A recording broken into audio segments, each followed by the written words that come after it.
کیونکہ تانا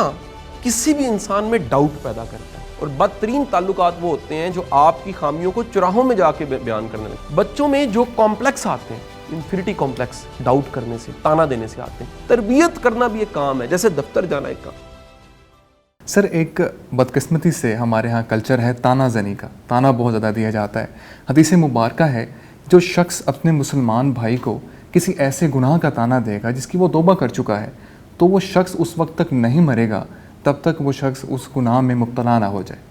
سر، اس برائی کے بارے میں، معاشرے میں پائی جانے والی اس برائی کے بارے میں آپ کیا کہیں گے؟ دیکھیے،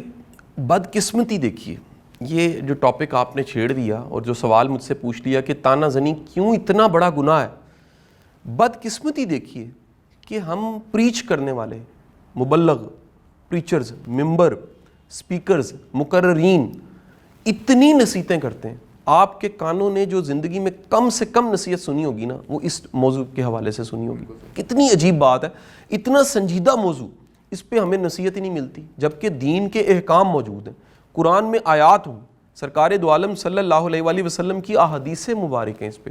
آپ کی طرف سے بے شمار بہترین ارشاد ہیں کہ مومن تانا نہیں دیتا۔ اب تانا دینا اتنا بڑا گناہ، میں اسے کہوں گا یہ جرم بھی ہے۔ کیوں ہے؟ کیونکہ تانا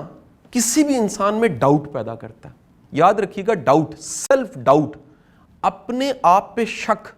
یہ آپ کی ناکامی کی جڑیں بناتا ہے۔ اگر کبھی بھی آپ نے کسی کی فیلئر کی روٹس ڈھونڈنی ہے تو آپ اس کو ڈھونڈیں گے تو آپ کو ملے گا کہ اس میں سیلف ڈاؤٹ پایا جاتا ہے، اس میں خود پہ یقین نہیں ہے، اس کا خود پہ اعتبار نہیں ہے، وہ اپنے آپ پہ کانفیڈنس کہ یہ میں کر سکتا ہوں وہ نہیں رکھتا۔ جب بھی آپ تانا دیتے ہیں، آپ کسی کی خامی کو ڈھونڈ کے اس کو بتاتے ہیں، آپ کسی کی بدی کو ڈھونڈ کے اس کو بتاتے ہیں اور بار بار اس کی تشہیر کرتے ہیں۔ میں نے دیکھا ہے بعض لوگ اس کو بتانے کی بجائے دنیا کو بتانا شروع کر دیتے ہیں۔ آپ کی زندگی کے بدترین رشتے اور بدترین تعلقات وہ ہوتے ہیں جو آپ کی خامیوں کو چراہوں میں جا کے بیان کرنے لگے۔ چراہے سے مراد یہ ہے کہ وہ پبلک کر دیں۔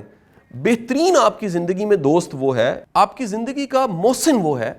جو آپ کی خامی کو آپ کو بتاتا ہے اور لوگوں کو خوبی بتاتا ہے، تاکہ آپ کا امیج خراب نہ ہو، آپ کو لوگ ایک شک کی آنکھ سے نہ دیکھیں۔ تانا ڈاؤٹ پیدا کرتا ہے، شک پیدا کرتا ہے، اور وہ شک آپ کی اپنی ذات پہ ہوتا ہے، اپنے بارے میں، یعنی آپ اپنے امیج کے بارے میں کنفیوز ہو جاتے ہیں، اپنی صلاحیت، اپنے پوٹینشل، اپنے ٹیلنٹ، اپنی قابلیت کے بارے میں آپ شک میں مبتلا ہو جاتے ہیں، اور یاد رکھیے یہ شک آپ کو ناکامی کی طرف لے کے جاتا ہے۔ آپ وہ تمام بچے دیکھ لیجئے جن کو بچپن میں تانے ملے ہیں، ان پہ ڈاؤٹ کیا گیا ہے، ان کی نیت پہ ڈاؤٹ کیا گیا، ان پہ شک کیا گیا، ان کی شخصیت مضبوط نہیں ہوتی، ان کی پرسنالٹی ڈیولپ نہیں ہوتی، ان میں کئی طرح کی ان کی ذات میں ایسے سخم ہوتے ہیں کہ وہ ساری زندگی ان پرابلمز کو لے کے پھر چلتے رہتے ہیں۔ وہ تمام بچے جن پہ یقین کیا جاتا ہے، اعتماد کیا جاتا ہے، ان کو کانفیڈنس دیا جاتا ہے، ان کو کہا جاتا ہے بالکل تم کر سکتے ہو، تم میں کمال کی خوبی ہیں، میں سمجھتا ہوں کہ وہ زیادہ اچھا پرفارم کرتے ہیں۔ ایک بڑا شاندار واقعہ، اور یہ ایک مووی بھی ہے انٹرنیٹ پہ کہیں پڑی ہوئی، میری ٹیم نے اس کو ڈاؤن لوڈ کر کے انگلش میں کیونکہ ہے تو وہ نیچے اردو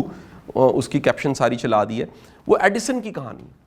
ایڈیسن جب چھوٹا تھا اسے اسکول سے نکال دیا گیا، ایک لیٹر دیا گیا کہ جاؤ اور گھر جاؤ، تم یہ ماں کو پڑھا دینا۔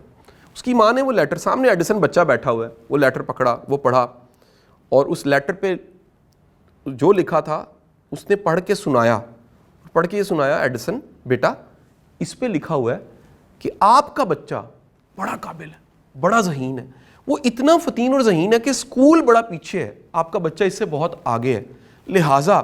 ہم آپ کو فیسیلیٹیٹ نہیں کر سکتے، آپ کے بچے کے اچھے معاون مددگار نہیں ہو سکتے، آپ مہربانی کر کے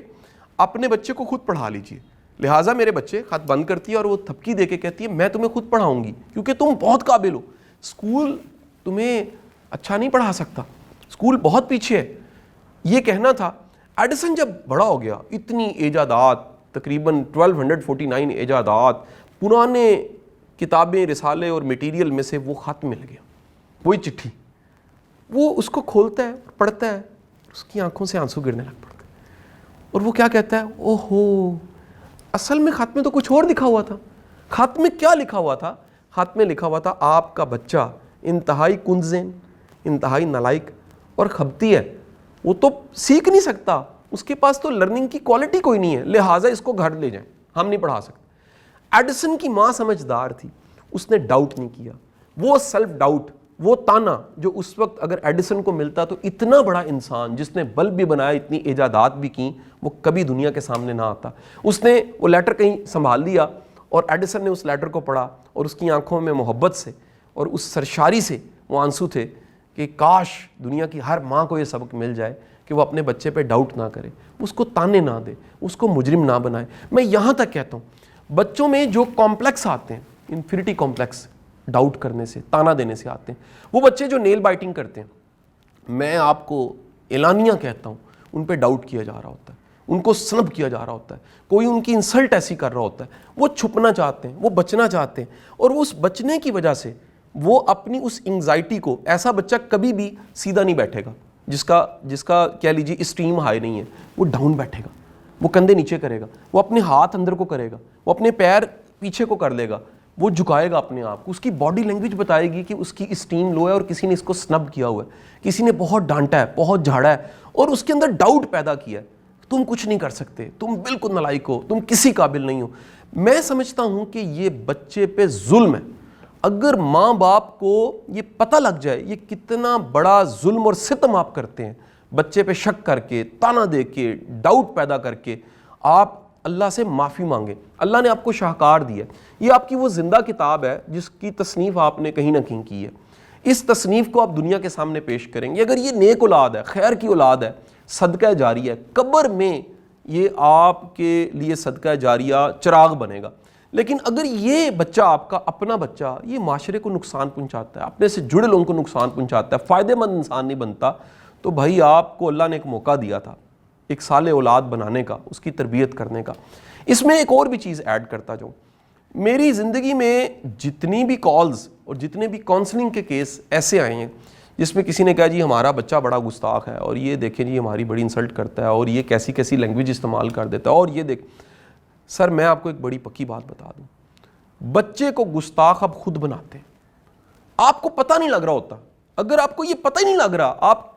کون سی ایسی غلطی کر رہے ہیں، اچھا وہ کہتے ہیں ہم کھلا رہے ہیں، پلا رہے ہیں، سارا کچھ لا کے دے رہے ہیں، ہم نے کوئی غلطی نہیں کی، دیکھیں جی پورا دن میں مزدوری کرتا ہوں، ماں کہتی ہے میں چولہے پہ بیٹھی رہتی ہوں اور میں کیا کروں۔ یہ نہیں، تربیت کرنا بھی ایک کام ہے، جیسے دفتر جانا ایک کام ہے، جیسے کھانا پکانا ایک کام ہے، جیسے گھر چلانا ایک کام ہے، بچوں کی اچھی تربیت کرنا یہ ایک باقاعدہ کام ہے، اور بعض اوقات پڑھے لکھے ماں باپ بھی یہ کام نہیں جانتے۔ تربیت کا مطلب ہے اس کے اندر چھپی خوبیوں کو جگانا، تربیت کا مطلب ہے اس کو سمجھنا، تربیت کا مطلب ہے اس کو سمجھا پانا، تربیت کا مطلب ہے اس کو انسپریشنز دینا۔ تو جب آپ بچے کو ٹریٹ غلط کرتے ہیں، آپ کا رویہ ٹھیک نہیں ہوتا، آپ کو خبر نہیں ہو رہی ہوتی، کہیں نہ کہیں وہ کمپاؤنڈنگ ہو رہی ہوتی ہے اکٹھ، اور وہ کمپاؤنڈنگ کبھی بم پھٹتا ہے تو آپ کو پتہ لگتا ہے یار اتنا گستاخ بچہ، یہ تو ایک چلتا پھرتا میرا اشتہار بن گیا۔ دراصل اس نے آپ کو تب دیکھا ہوا جب دنیا نے آپ کو نہیں دیکھا ہوتا، اور وہ ساری چیزیں کہیں اکٹھے کرتے کرتے آپ کے اس مزاج کو کاپی کر لیتا ہے جس کو آپ دنیا کو نہیں دکھانا چاہتے۔